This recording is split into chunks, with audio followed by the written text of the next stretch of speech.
कार्यक्रम के पुण्यार्जक हैं श्री कंवरलाल जी महावीर प्रसाद जी, पाटनी, मदनगंज, किशनगढ़, राजस्थान।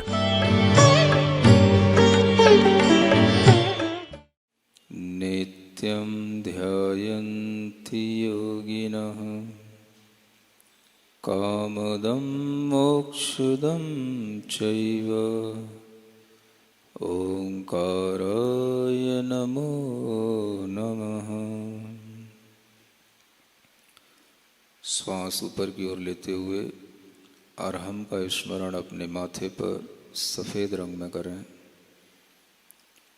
अरहमित्यक्षरं ब्रह्म वाचकं परमेष्ठिनः सिद्धचक्रस्य सद्बीजं सर्वतः प्रणमाम्यहम्।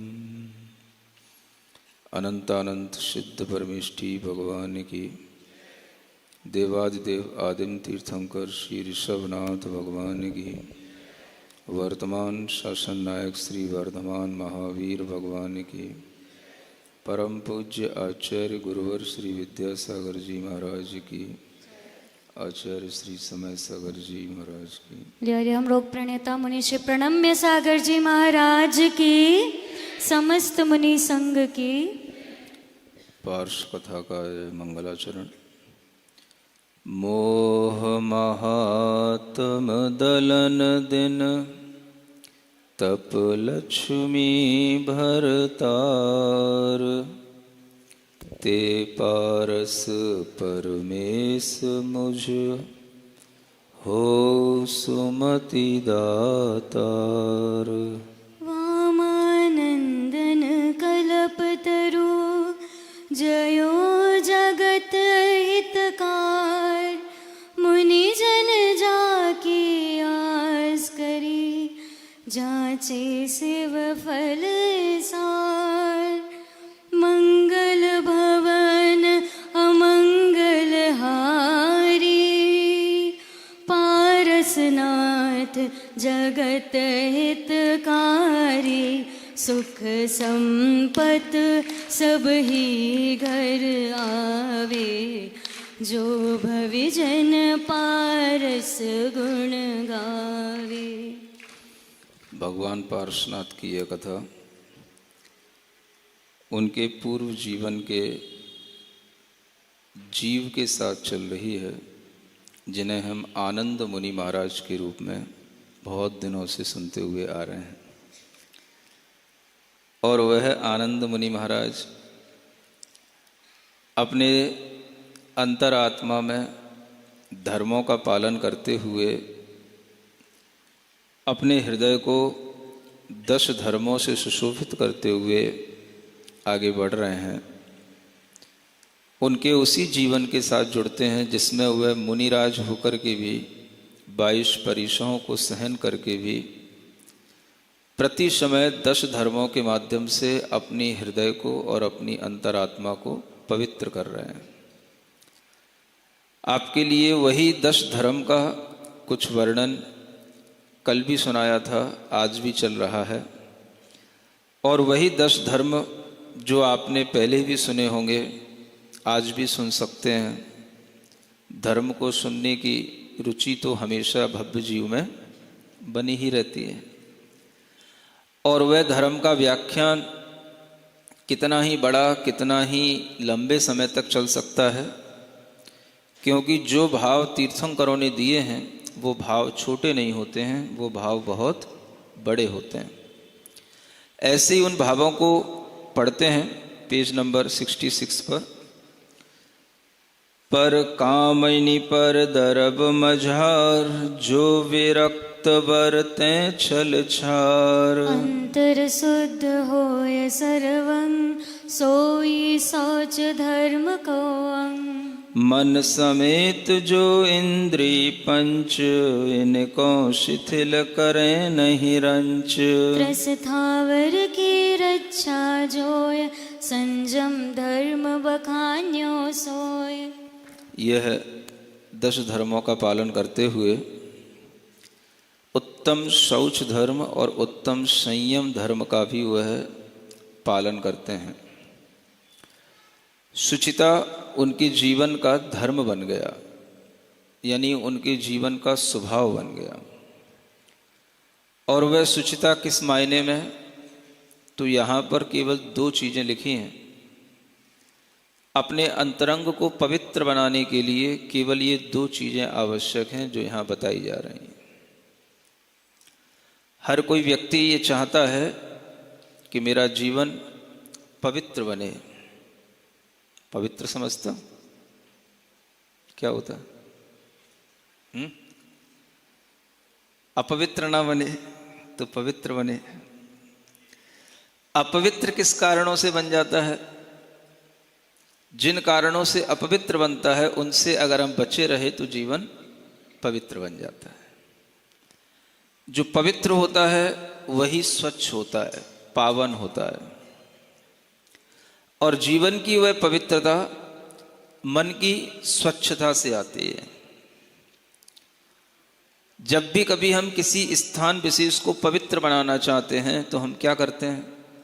उसे स्वच्छ बनाते हैं।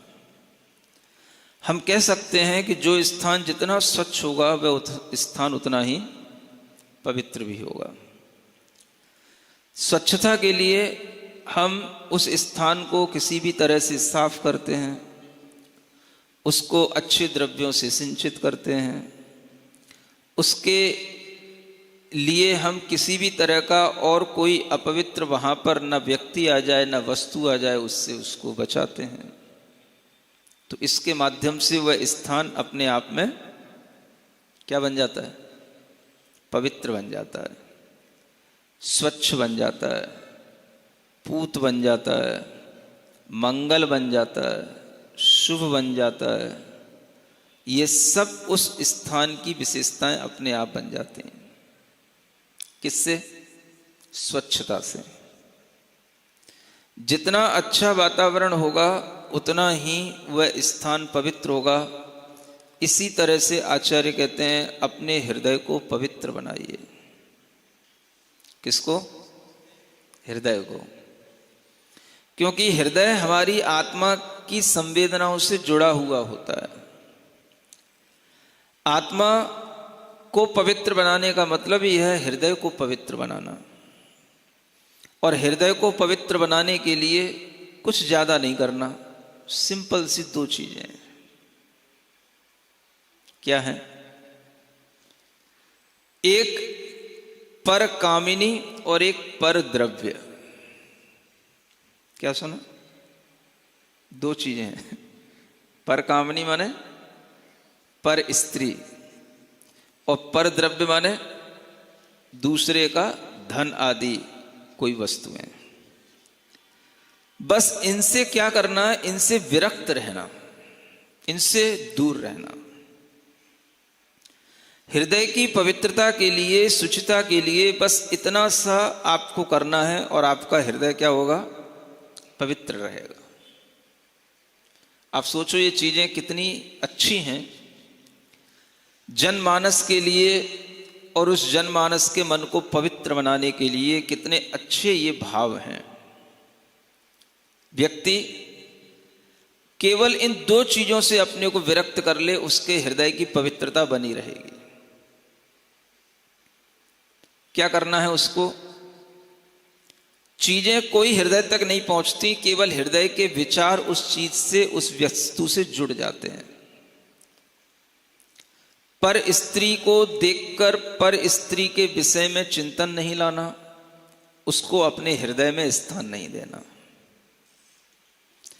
और दूसरे की धन संपदा को देख करके उससे अपने मन में लालच नहीं लाना, उसको अपने मन में किसी भी तरह से राग का उस वस्तु के प्रति स्थान नहीं देना। बस ये 2 काम हो गए तो समझ लो हृदय पवित्र नहीं हो गया, जीवन ही पवित्र हो जाएगा। क्योंकि जहां हृदय पवित्र होगा वहां जीवन तो अपने आप पवित्र हो ही जाएगा। आज दशहरा भी मना रहे हो आप लोग, रावण की बात आई जाती है सामने और संयोग से परकामनी की बात आई गई। भूलें क्यों? रावण को भी याद करो, पर कामनी को भी याद करो, और यही देखो कि इस एक ही विचार ने उसके जीवन को कितना अपवित्र कर दिया। रावण अपने आप में बहुत नीतिज्ञ पुरुष था, शांतिनाथ भगवान का विशेष भक्त पुरुष था। जिस समय पर वह पर कामनी के संपर्क में नहीं आया, उस समय पर वह सम्यक दृष्टि भी रहा। सुनते हो, रावण को शास्त्रों में सम्यक दृष्टि कहा गया है, जिन भक्त कहा गया है। सम्यक दर्शन जब तक हृदय की पवित्रता है तब तक बना भी रहता है, और हृदय की पवित्रता छूटी तो छूट भी जाता है। सम्यक दर्शन ऐसा तो है नहीं है कि एक बार हो गया तो अब अमिट हो गया। अमिट जो हो जाता है वो दूसरा होता है, वो कभी कभार होता है, वो क्षयिक सम्यक दर्शन होता है। और जो अमिट नहीं होता है तो वह क्षयोपशम के रूप में आता भी है और जाता भी है। वह रावण के अंदर भगवान जिनेंद्र देव की भक्ति है, जिन दर्शन का भाव है, सम्यक दृष्टि है, और वह सम्यक दर्शन के साथ अपने जीवन को भी आगे बढ़ाता है, चलाता है। और जब तक उसके जीवन में पर कामनी नहीं आई तब तक उसके जीवन में सम्यक दर्शन भी रहा, पवित्र भी रहा। थोड़ा सा रोक लो। जब वह जीवन में इस तरह से पर कामनी के कारण से अपने हृदय को अपवित्र कर लिया तो उसका सम्यक दर्शन भी छूट गया, सम्यक ज्ञान भी छूट गया, उसकी बुद्धि जो है विपरीत सी हो गई। बस इसी का नाम तो मिथ्या बुद्धि है, बुद्धि का विपरीत हो जाना। जब उसकी दृष्टि में वह विचार आ गया और उसके बाद में वह उस विचार को जीवन पर्यंत तक छोड़ नहीं पाया। अंत समय में आया हुआ विचार अंत करा के ही जाता है, इसलिए अंत समय के विचारों को बड़ा सावधानी से अपने अंदर लाना पड़ता है। अभी जो विचार आएंगे आ भी जाएंगे, छूट भी जाएंगे, उनसे उबर भी जाओगे, बच भी जाओगे, लेकिन जीवन के अंतिम क्षणों में जो विचार आएंगे वो जीवन का अंत ही करा के जाएंगे, फिर उससे निकलना नहीं हो पाता। इसलिए जो लोग जीवन में पहले से ही अपने आप में ऐसी सावधानी रखते हैं, उन्हीं के जीवन में अंत तक इस तरह की स्थिति अच्छी बनी रहती है। राम की भी स्थिति बन सकती है और रावण की भी स्थिति बन सकती है। रावण के जीवन में जब ये पर कामनी उसके हृदय में बस गई, उसके मनोमस्तिष्क पर सवार हो गई, तो उसकी बुद्धि इतनी भ्रमित हो गई कि उसे यही समझ नहीं आ रहा कि एक स्त्री के पीछे हम सारा का सारा इतना बड़ा बवंडर क्यों खड़े किए हुए हैं। पूरा का पूरा विश्व युद्ध की स्थिति बन गई। और क्या होता है विश्व युद्ध? सारा का सारा जीवन, सारा का सारा देश, सारे के सारे लोग, सारे के सारा राष्ट्र पूरा उसी में लग गया। एक तरफ राम की सेना और एक तरफ रावण की सेना। और इस युद्ध के अंदर क्या हुआ? वही हुआ जो होना था। लेकिन एक और अच्छी चीज है, रावण अपने आप में इतना नीतिज्ञ था कि राम भी उसको मानते थे कि ये बहुत नीति निपुण व्यक्ति था। राम भी मानते थे, और राम का ऐसा मानना उनके उस अनेकांतिक दृष्टिकोण के कारण से संभव था, क्योंकि वो गुणों को गुणों की तरह और दोषों को दोषों की तरह देखना जानते थे। ये अनेकांतिक दृष्टिकोण कहलाता है। गुणों को गुणों के रूप में मानना। किसी के अंदर कोई क्वालिटी है, कोई गुण है, तो उसको भी स्वीकार करना, और अगर दोष है तो उसको दोष के रूप में भी देखना, अपने लिए भी दूसरे के लिए भी। इसका नाम क्या है? अनेकांतिक दृष्टिकोण। जब राम के लिए पता पड़ा कि रावण मरण सैया पर है, इसके प्राण निकलने ही वाले हैं, तो उस समय पर उन्होंने लक्ष्मण को भेजा उसके पास में। किस लिए? कहा जाओ लक्ष्मण, थोड़ा राम ने कहा कि जाओ उस रावण से भी कुछ सीख करके आओ, बहुत नीति निपुण विद्वान पुरुष है वो, जीवन के अंत में भी उसके पास जाओ, कुछ सीख लो उससे, कुछ नीति की बातें हैं।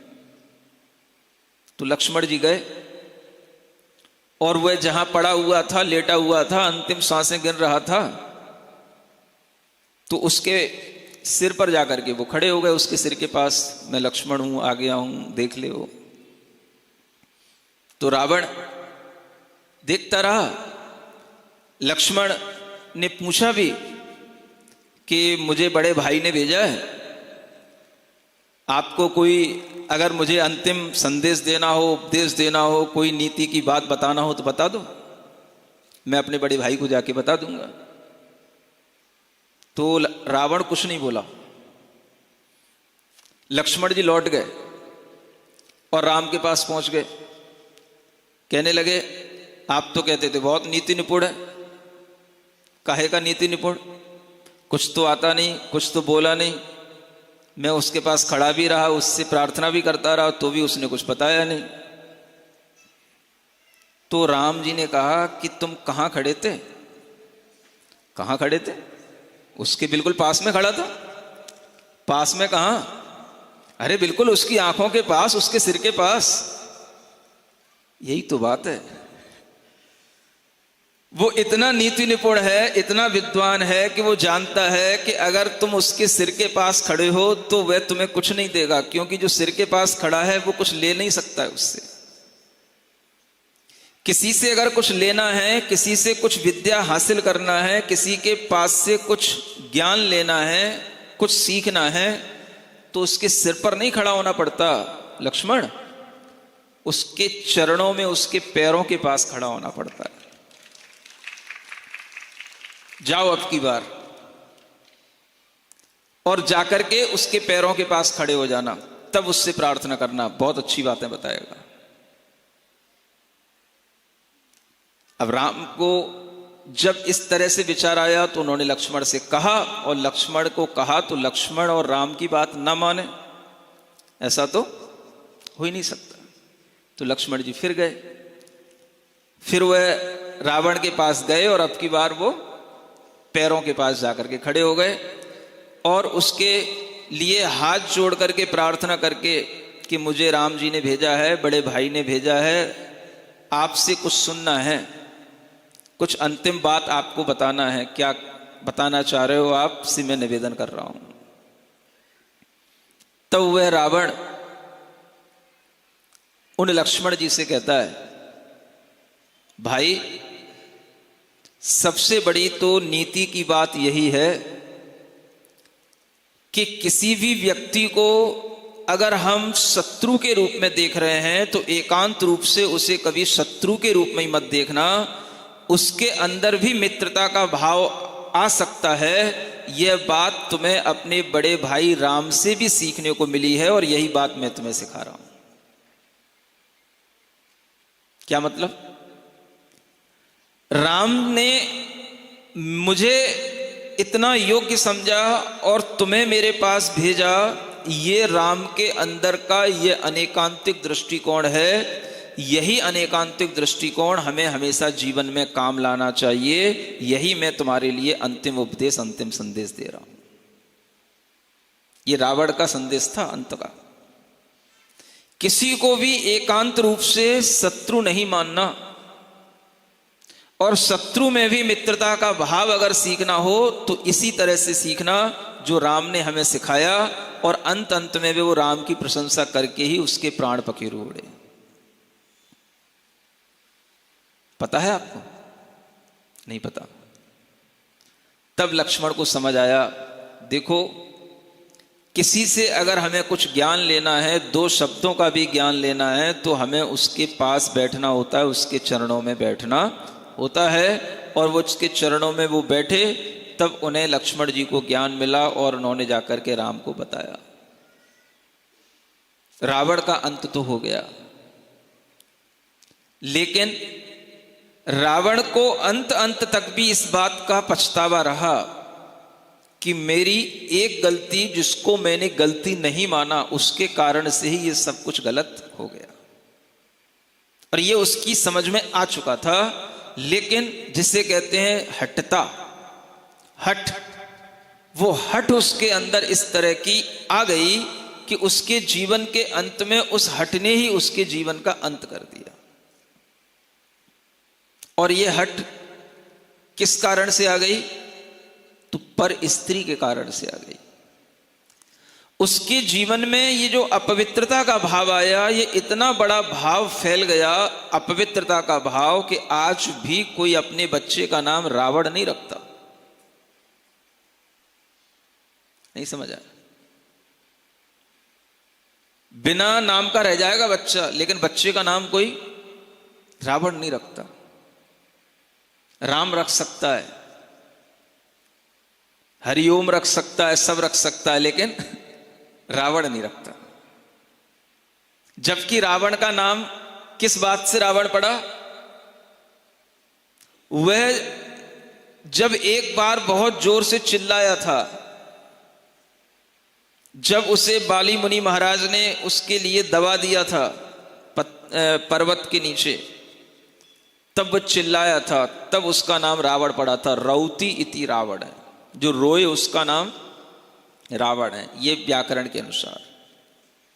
तो रावण नाम इतना बुरा नहीं है, रोते तो सभी हैं। तुम्हारे बच्चे भी रोते हैं, तुम बड़े होने के बाद भी रोते रहते हो, तो रावण तो सभी है। अब नाम ना रखो तो क्या बात है।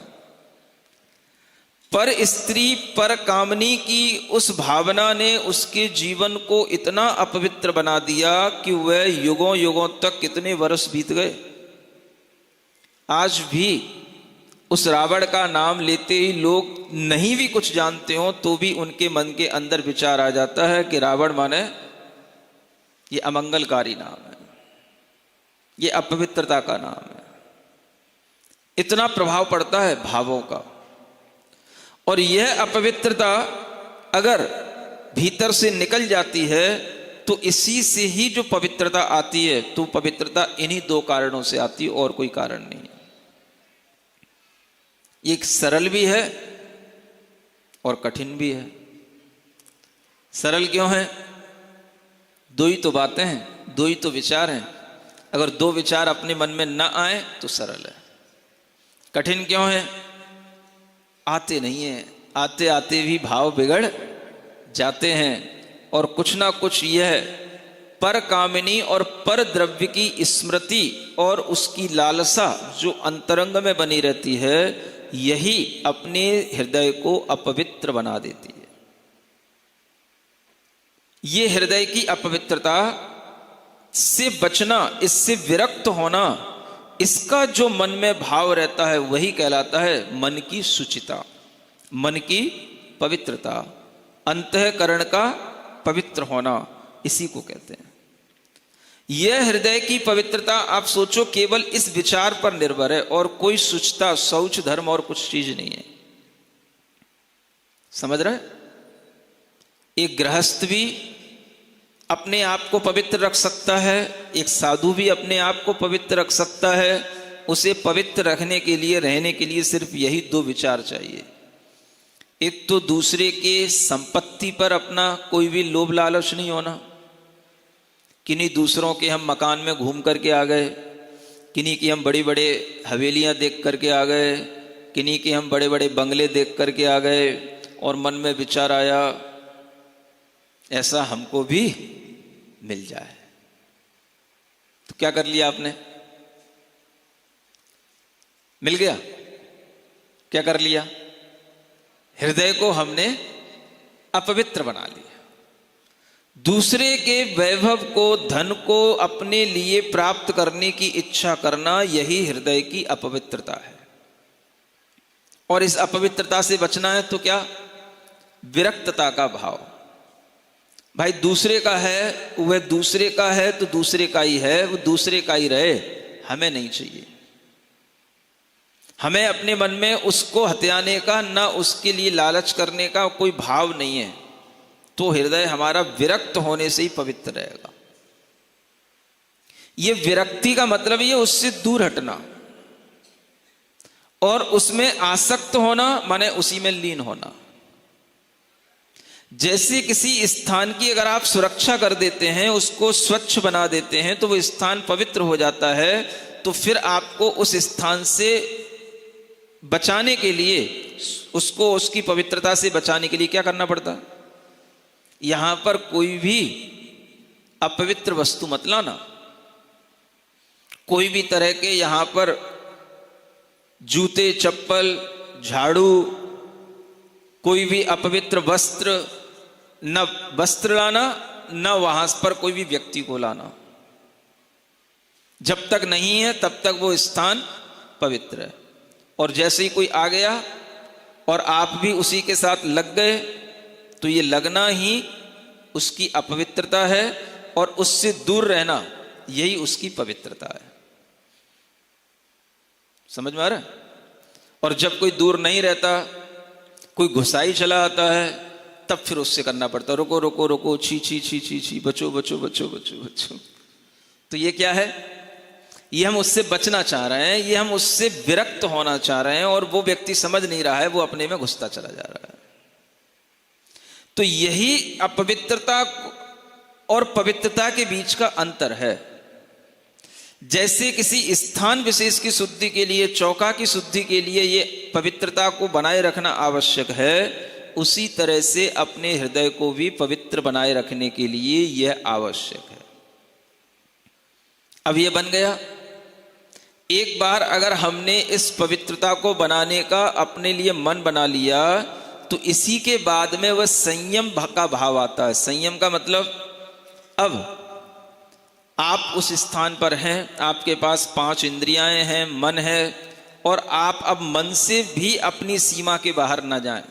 5 इंद्रियों से भी उन सीमा के बाहर, माने जो आपके नियम की एक सीमा है, उसके बारे में आप मन से भी ना विचार करें, ना उसको इंद्रियों से अपने ज्ञान का विषय बनाएं।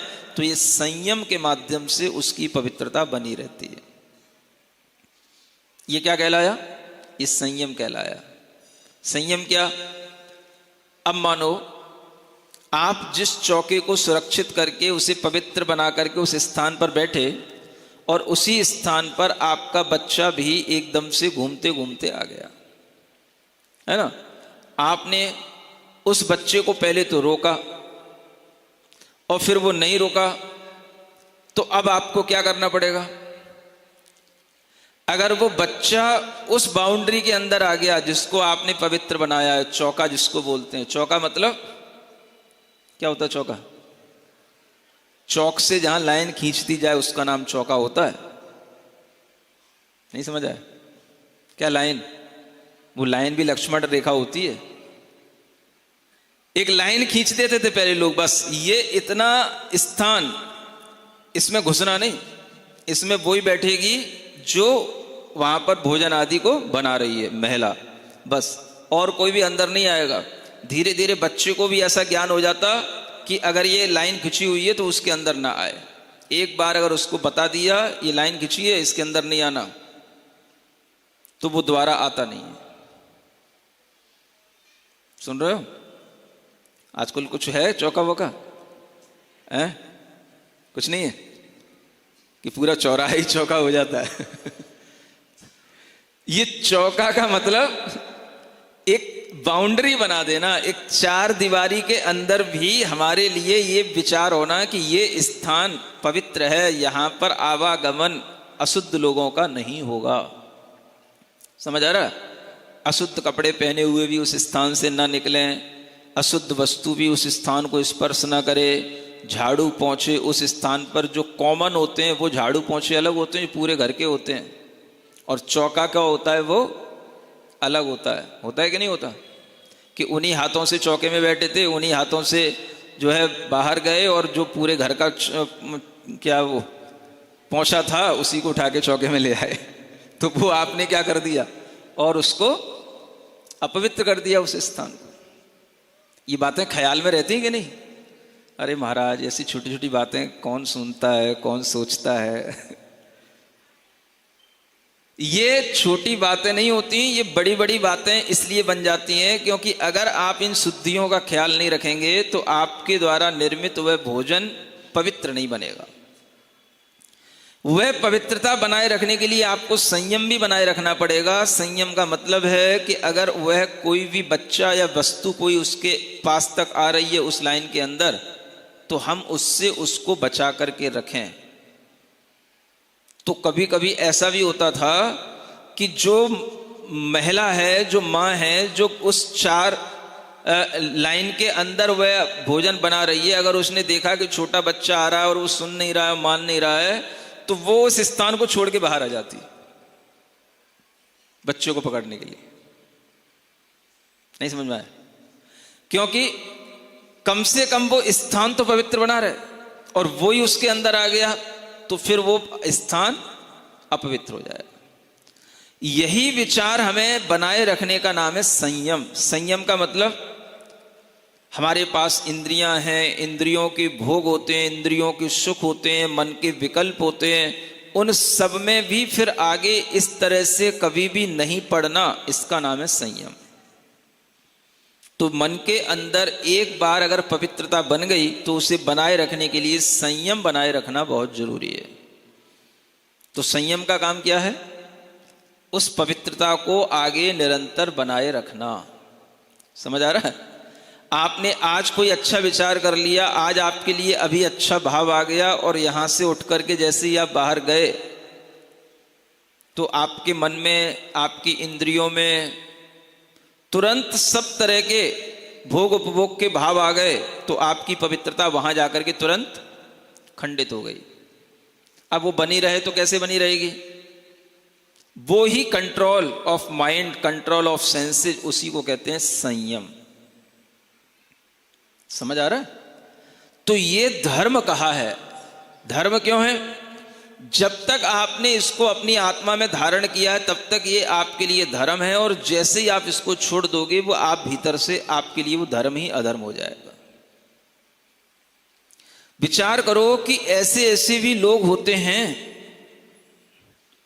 जो घर में पत्नी है, बच्चे हैं, उसके बावजूद भी पर स्त्री के साथ संपर्क रखते हैं।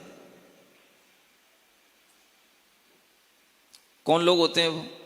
और कोई लोग होते होंगे, और कोई जाति के, है ना, और कोई देश के, अपने यहां के नहीं होते। ऐसा बोलो तो है?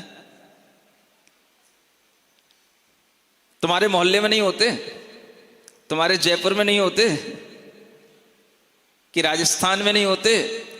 कि यहां कहां नहीं होते? क्या सोच के बैठे हो? कहां नहीं होते? क्या नहीं होते? सुन रहे हो? तुम्हारा जयपुर घूम के आया हूं। हाँ, सब देखने में आता है, सब सुनने में आता है, सब पकड़ने में आता है। समझ आ रहा है? ऐसे लोगों से भी परिचय हुआ जो मंदिर जाते हैं, रोजाना अभिषेक करते हैं, और पर महिला से संपर्क है। ये बात घर के बच्चे जानते हैं, और घर के बच्चे बता रहे हैं। सुन रहे हो? कहीं विदेशों की बात नहीं कर रहा हूं मैं। कहां की बात कर रहा हूं? हाँ, आप अपने मन में ये सोचो कि ये भाव कितना बड़ा भाव है, शुचिता का भाव। आज हर आदमी के अंदर ये भाव बनाए रखना, बना रहना, ये कितनी बड़ी चीज है। पर संपर्क तो दूर की बात है, पर में हम रमण भी कर रहे हैं, और फिर भी हम मंदिर में आकर के जोर से धर्म भी कर रहे हैं। ऐसे भी लोग हैं। भगवान का अभिषेक भी कर रहे हैं और कोई रोकने वाला नहीं है। कौन किसके लिए क्या कहे, कौन किसको रोके? कहे तो तब जब कोई सबूत हो। अब सबूत बनाने के लिए कौन किसके पीछे पड़े भाई? किसी को क्या लेना देना है? सुनने की बात है, सुनने में आ गई, आदमी का चाल चलन है, देखने में आ गया, समझ में आ गया तो आ गया, किसी से कह भी नहीं सकते। रोके तो किस बेस पर रोके? तो जब समाज में ऐसी विसंगति बनने लग जाती है तो न केवल वो व्यक्ति अपवित्र होता है, वो स्थान भी अपवित्र होता है। इस तरह के लोग जब भगवान का अभिषेक कर रहे हो तो सोचो आप, जिन मुनि महाराज ने उन भगवान की प्रतिष्ठा की होगी, सूर्य मंत्र के लिए कितनी शुद्धि से वो मंत्र दिए जाते हैं।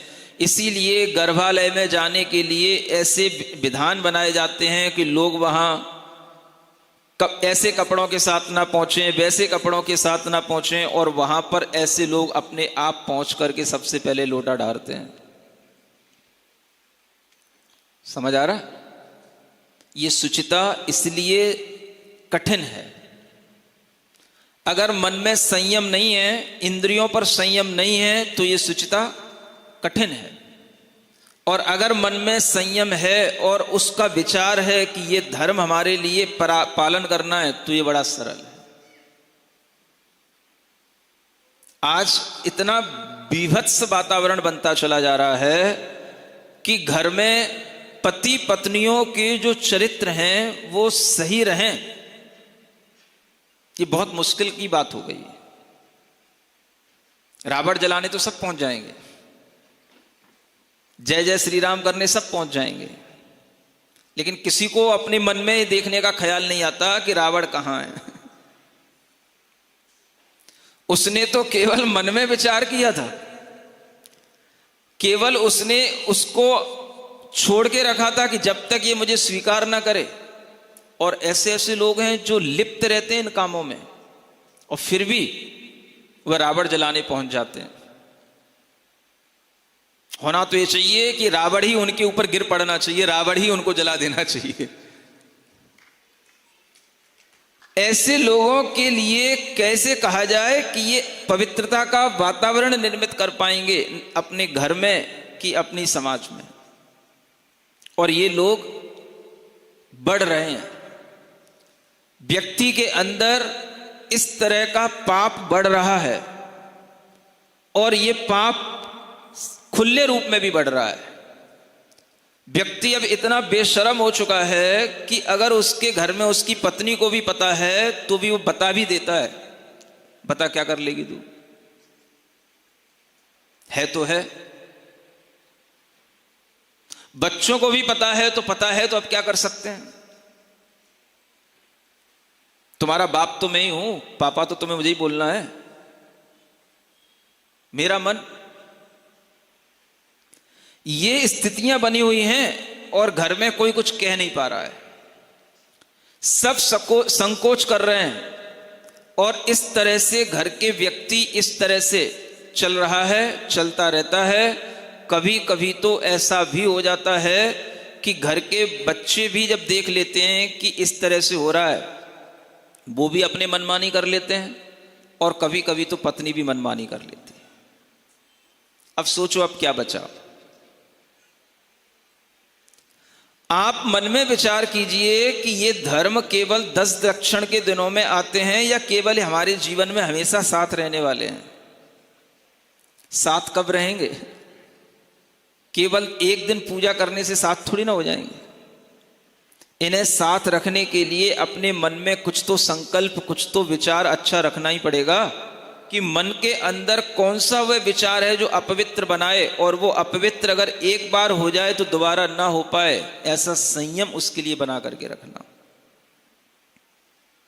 अगर ये अपवित्रता से आपका हृदय बचा रहे, आपका मन बचा रहे, और आपके हृदय में इतनी स्वच्छता बनी रहे, तो आपके घर में कभी भी अमंगल नहीं हो सकता, आपके घर में कभी भी अशुभ नहीं हो सकता। क्योंकि अशुभ कहां होता है? जहां ये भावों में अमंगल होने लग जाता है, वहीं पर अशुभ होने लग जाता है। हम अगर भीतर से विचार करते हैं कि पर स्त्री के प्रति हमारे मन के अंदर विरक्ति हो कि आसक्ति हो, और अगर आप विरक्ति का भाव रखेंगे तो जब तक विरक्ति है तब तक आपका मन पवित्र है। जैसे पुरुष के लिए कहा जाता है वैसे स्त्री के लिए भी होता है, वह पर पुरुष के प्रति विरक्ति का भाव रखती है। और यह भाव ही है जो बस आपके लिए सबसे बड़ा मंगल है। इसको बोलते भाव मंगल। क्या मंगल? चौके का मंगल तो कहलाएगा क्षेत्र मंगल। क्या बोलेंगे उसे? हाँ, वो तो स्थान मंगल हो गया। जो द्रव्य आप चौके में निर्मित कर रहे हैं वो हो गई द्रव्य मंगल, क्योंकि वो द्रव्य पवित्र है, वो स्थान पवित्र है। अब होना क्या चाहिए? भाव भी तो मंगल होने चाहिए, भाव भी तो पवित्र होने चाहिए।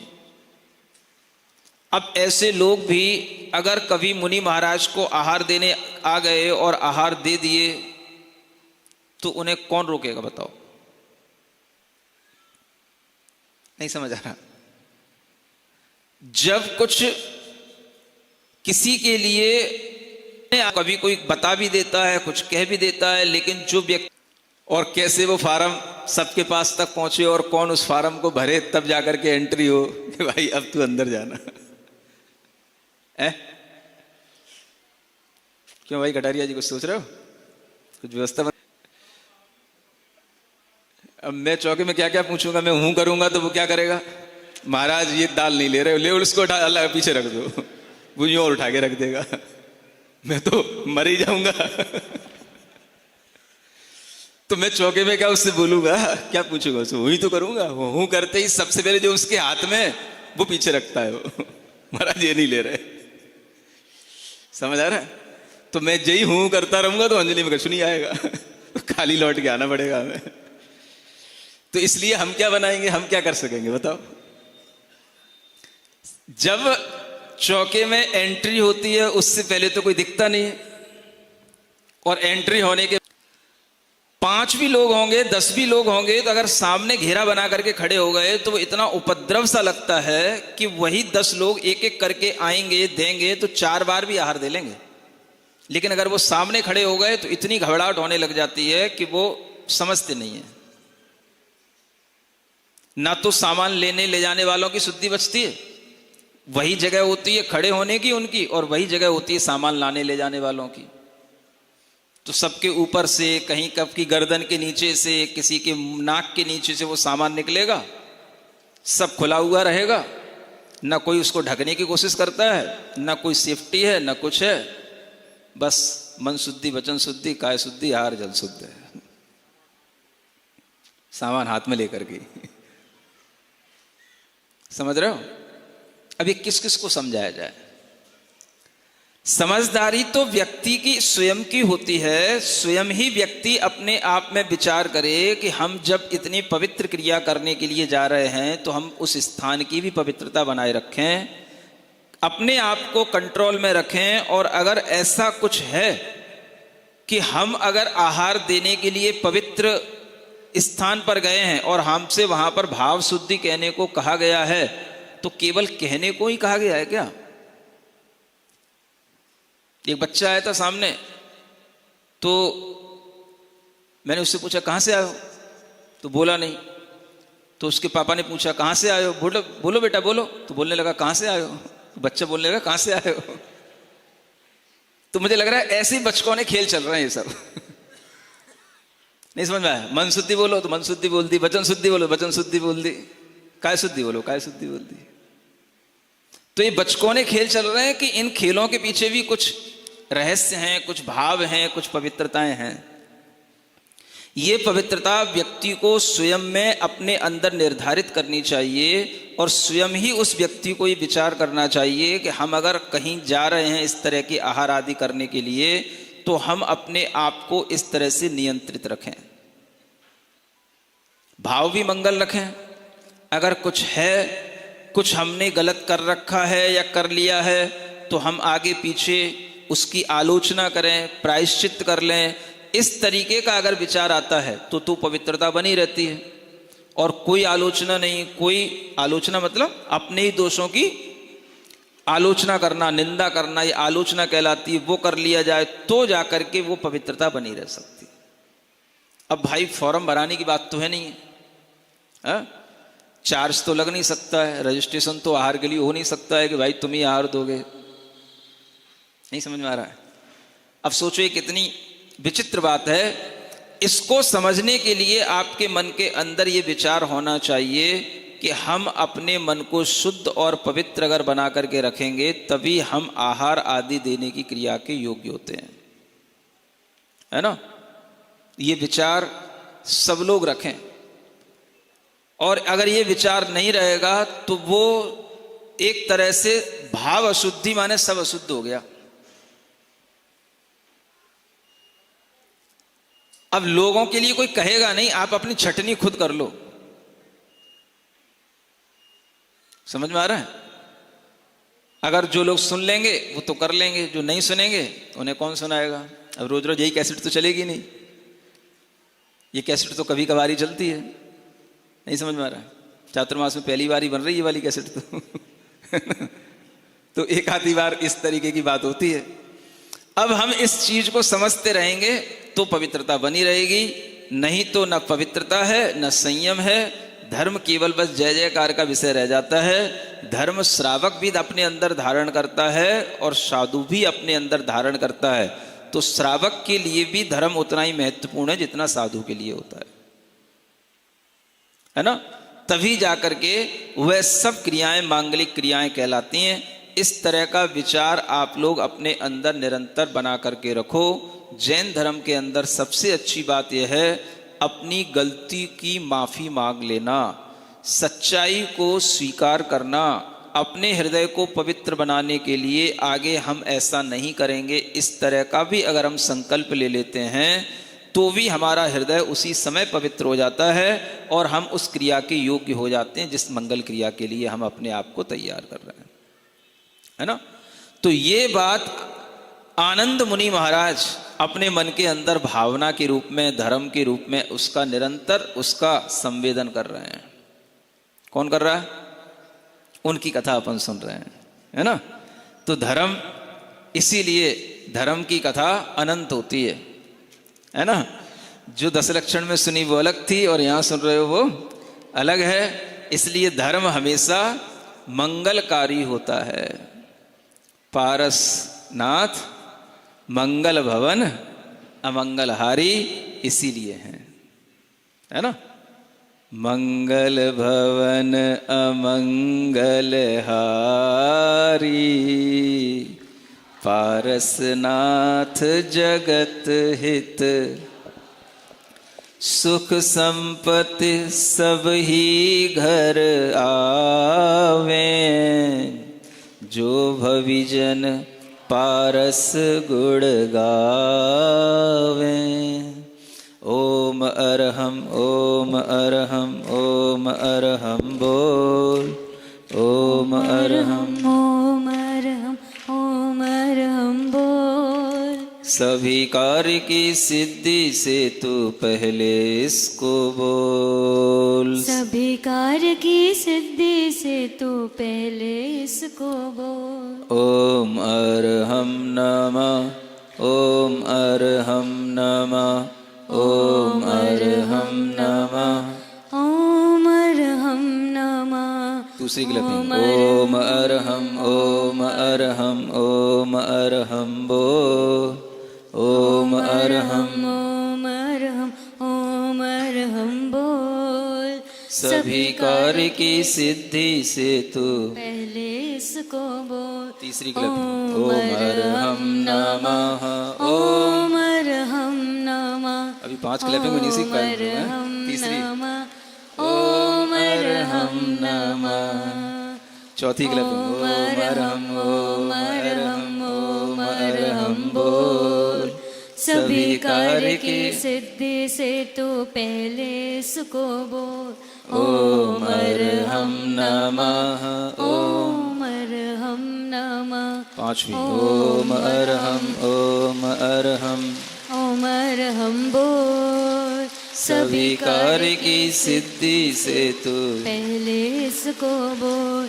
ओम अरहम नमः ओम अरहम नमः ओम अरहम नमः ओम अरहम नमः। अपनी हथेलियां घिसकर आंखों पर रखें। ओम अरहम परम शांति। ओम अरहम परम शांति। ओम अरहम परम शांति। इस कार्यक्रम के पुण्यार्जक हैं श्री कंवरलाल जी महावीर प्रसाद जी, पाटनी, मदनगंज, किशनगढ़, राजस्थान।